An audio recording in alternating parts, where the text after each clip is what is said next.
Kaya kung may utang, bayaran agad. Basta kaya, hanggang kaya. Bakit naman kasi yung mga iba napakabilis mangutang, magaling mangutang, pero pag bayaran na ang tagal, halos ayaw bitawan ng pera kahit nagkakapera na. Kahit may pambayad na, partially or fully, pag oras na ng bayaran, ayaw nang bitawan yung pera. Siyempre kasi you feel empowered pag may hawak kang pera.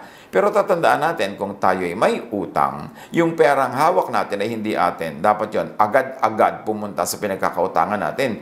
We should reward those who lend to us, those who help us in times of need, not punish them by one, borrowing from them and making them stressful, making them worry, and two, by not paying on time or not paying fully.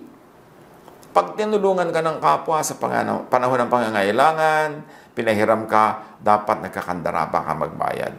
Kung meron ka ng konti, ibayad mo na uli para kumukonti yung balance at siya naman tumatahimik ang loob niya. Napapatunayan mong willing ka naman talaga magbayad. At nagagamit na rin niya kahit partially yung perang ipinahiram niya sa'yo. Dapat lahat lumalaya.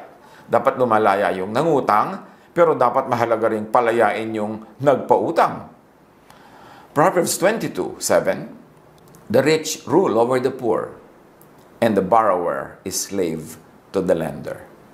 Isang malaking dahilan kung bakit dapat tayong lumaya agad sa pagkakautang para tayo'y hindi sunod-sunuran, api-apihan sa mga nagpapautang sa atin.